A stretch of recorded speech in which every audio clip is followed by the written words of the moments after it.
What is up, YouTube? Cuber Chris here. I am pumped. I just got this package from SpeedCube Shop and it's got some pretty cool stuff in it. Thank you so much, SpeedCube Shop, for sending this over. I am super excited to dive in. Let us take a look. All right, so first up we have Martian Lube. I needed to order another bottle of this because I was all out. I have every SpeedCube Shop lube and I love them, but Martian is my favorite. Okay, next, I found out that SpeedCube Shop has these license plate covers. Had to get one. I'd rather be cubing. Unless I'm in a drive-thru, then I'm cubing anyway. All right, next up are the 3 versions of the new Super RS3M. I'm pumped for these. I guess they made 3 versions, $10, $15, and $20 respectively. Let's take a look and kind of see if we can figure out the differences. So there's one here that has springs, just traditional mechanism. This one looks the same, but it has the Maglev, and then Maglev plus magnets in the core. All right, let's take a look at these. All right, we'll start with the least expensive one. This is just the traditional one that's $10. What did they include? Okay, an extra tensioning thing and a tool, a couple tools. All right, let's take a look at the actual puzzle itself. Let's get a feel for the turning. I'm excited. Magnets definitely feel stronger than the original RS3M 2020. This thing is super tight. I'm gonna have to, wow. I wonder why MoYu would make that choice. Anyway, maybe it's just this puzzle. I'm sure they're not precisely perfect. Let's take a look at the shades. Beautiful, nice contrast.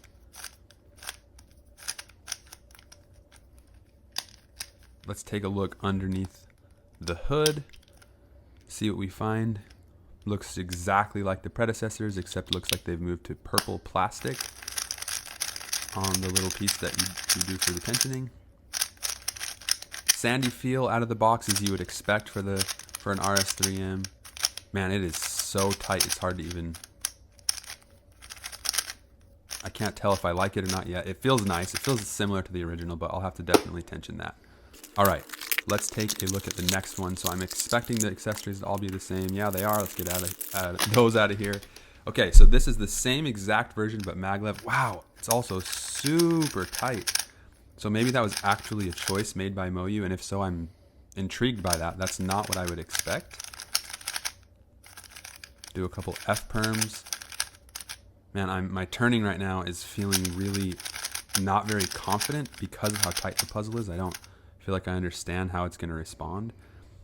I like this. It still retains a lot of the similar feel to the original, for sure. But just, again, with how tight it is, it's hard to tell if I'm going to love it or not. Okay. Nice. Those feel pretty similar. All right, let's take a look at the third one. This one has, oh wow, it has the same little carrying box that the nicer MoYu puzzles come with.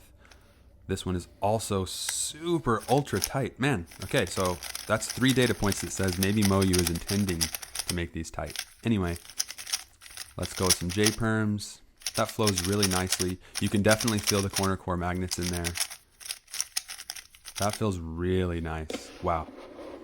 Okay, I am super excited to spend more time with these puzzles. They all feel pretty dang good out of the box. I'm gonna tension them for sure, and I'll release a video seeing if I can tell the differences and comparing and contrast. All right, up next is the new TengYun version 3.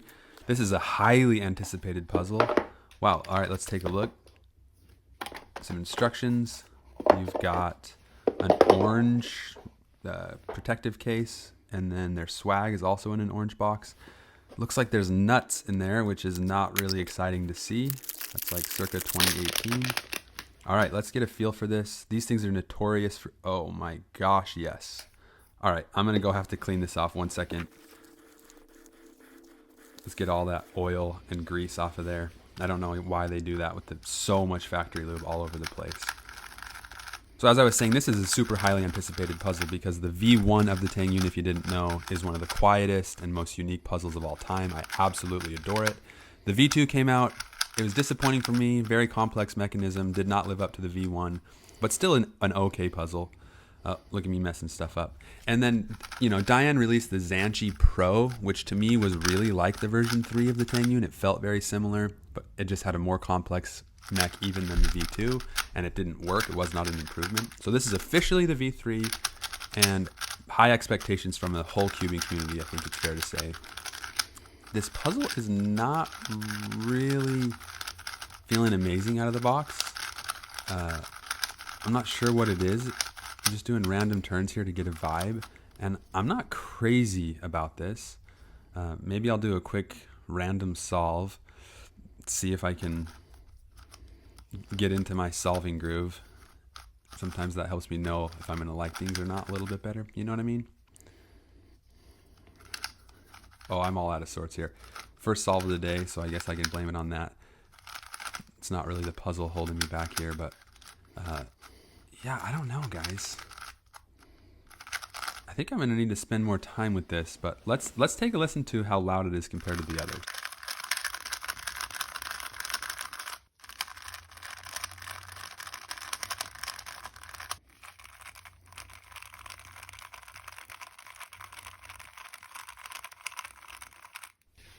Not only is the V1 quieter, but it's just so much more satisfying to listen to. Let's take a look under the hood. I expect this to be complex. Maybe not as complex as the V2. I'm not sure. They have those lug nut things. I'll explore that at some point. I don't love that. It just feels so tedious when you buy a $35 speed cube to have extra pieces. I'd love for it all to be contained in the puzzle. All right, last but not least, let's take a look at the new MS3X from MsCube. For those that don't remember, this is an engineer that used to work for GAN and left. They've made 2 versions of this puzzle previously. This is the 3rd. And since the release of the 2nd, MsCube was acquired by Diansheng. So we have some business things happening in the background. Hopefully that's only impacting the puzzle in positive ways and nothing negative. Looks like a bunch of extra accessories. We have magnets, a screwdriver, and then a whole bunch of stuff to replace in the puzzle. Again, not a fan of any of this. I wish they could do without it and lower the cost, but it is what it is. Let's take a look at the puzzle and see how she performs. Actually, a little bit of lube on this one, just a sec. Let's get it cleaned off. Okay, not as bad as the Diane puzzle. Let's do a couple first turns. Oh, wow. This feels like a flagship right out of the gate. And maybe it's because I just spent time with the TengYun V3 that this feels so good. But yeah, I like this. This is the best performance out of the box of any of the puzzles I've touched in this unboxing. Though the super RS3Ms were so tight that it's hard to tell. It's not a fair comparison. But yeah, this feels really nice. This is totally unset up, just with factory lube. This definitely feels good, but let's take a listen to this compared to its 2 predecessors to see the noise level.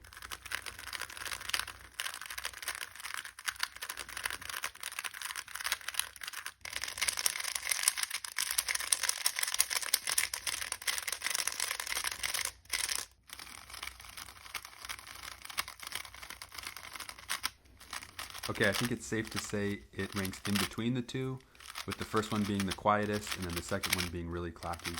But yeah, all in all, this is a really nice puzzle. Excited to spend time with this for sure. All right, so we took a look at 5 puzzles today. 3 versions of the RS3M 2020, the MsCube, and the puzzle from Diane. I think they're all pretty good. Not super sold on the Diane, but we'll see what happens with the TengYun V3. Thank you for watching. Y'all are awesome. Have a great day, and we'll see you next time.